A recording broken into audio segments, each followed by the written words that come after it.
सुल्तानपुर में सराफा के यहाँ हुई लूट और उसके बाद अपराधियों की धरपकड़ के बीच गुरुवार को एक आरोपी मंगेश यादव को एनकाउंटर में ढेर करने की खबर आते ही यूपी की राजनीति गर्मा गई। समाजवादी पार्टी प्रमुख अखिलेश यादव ने एनकाउंटर पर सवाल उठाते हुए आरोप लगाया कि जाति देखकर जान ली गई।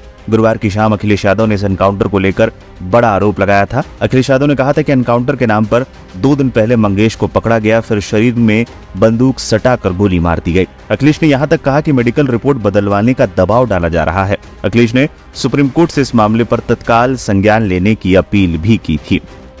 इस दौरान शुक्रवार को समाजवादी पार्टी का प्रतिनिधिमंडल जौनपुर स्थित मंगेश के घर पहुंचा। परिजनों से मिलकर प्रतिनिधिमंडल ने मंगेश यादव के बारे में पता किया। इस दौरान परिजनों ने बताया कि मंगेश को पुलिस ने पूछताछ के लिए सोमवार की देर रात घर से उठाया था। इसके बाद गुरुवार सुबह खबर आई कि वो मुठभेड़ में मारा गया।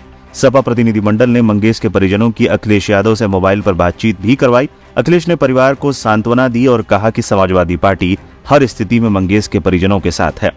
मामले में मंगेश के पिता राकेश यादव का कहना है कि पुलिस पूछताछ के बहाने उसे उठाकर ले गई थी। उस वक्त घर में छोटी बहन और मंगेश की मां मौजूद थी। इसके बाद गुरुवार को सूचना दी गई कि बेटे का शव पोस्टमार्टम हाउस में रखा हुआ है, ले जाइए, पुलिस ने उसे मार दिया है।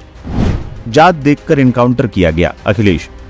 अखिलेश यादव ने इससे पहले एक्स पर लिखा था कि लगता है सुल्तानपुर की डकैती में शामिल लोगों से सत्ता पक्ष का गहरा संपर्क था, इसीलिए तो नकली एनकाउंटर से पहले मुख्य आरोपी से संपर्क साधकर सरेंडर करा दिया गया और अन्य सपक्षीय लोगों के पैरों पर सिर्फ दिखावटी गोली मारी गई और जात देखकर जान ली गई। अखिलेश ने यह भी लिखा कि जब मुख्य आरोपी ने सरेंडर कर दिया है तो लूट का सारा माल भी पूरा वापस होना चाहिए और सरकार को मुआवजा अलग से देना चाहिए, क्योंकि ऐसी घटनाओं का जो मानसिक आघात होता है उससे उबरने में बहुत समय लगता है, जिससे व्यापार की हानि होती है, जिसकी क्षतिपूर्ति सरकार करे।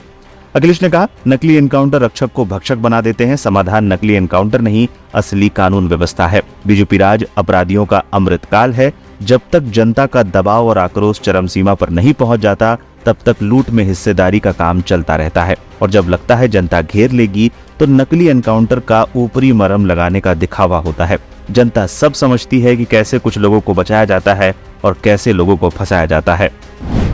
बदमाशों ने 4 मिनट में पूरी शॉप खाली कर दी थी। दरअसल बीते 28 अगस्त को सुल्तानपुर शहर के चौक क्षेत्र के ठठेरी बाजार में भरत जी सराफा के यहाँ दिन दहाड़े करोड़ों की लूट हुई थी। ज्वेलरी शॉप में लगे सीसीटीवी में दिख रहा है कि करीब दोपहर 12 बजे शॉप में भरत सोनी, उनका बेटा और 2 कस्टमर बैठे थे। तभी मुंह पर गमछा बांधे एक बदमाश अंदर आता है। अंदर आते ही उसने भरत सोनी पर हथियार तान दिया। जब तक भरत सोनी कुछ समझ पाते, पीछे से दौड़ते हुए एक और बदमाश अंदर आ जाता है। वो काले रंग का बैग लिए था। इसके बाद एक एक कर 3 बदमाश अंदर आते हैं और पलक झपकते ही बदमाशों ने दुकान को कब्जे में ले लिया था। इसके बाद 3 बदमाश तेजी से सामान समेटने लगते हैं। सीसीटीवी में दिख रहा है कि बदमाशों ने बमुश्किल से 4 मिनट में पूरी वारदात को अंजाम दे दिया था।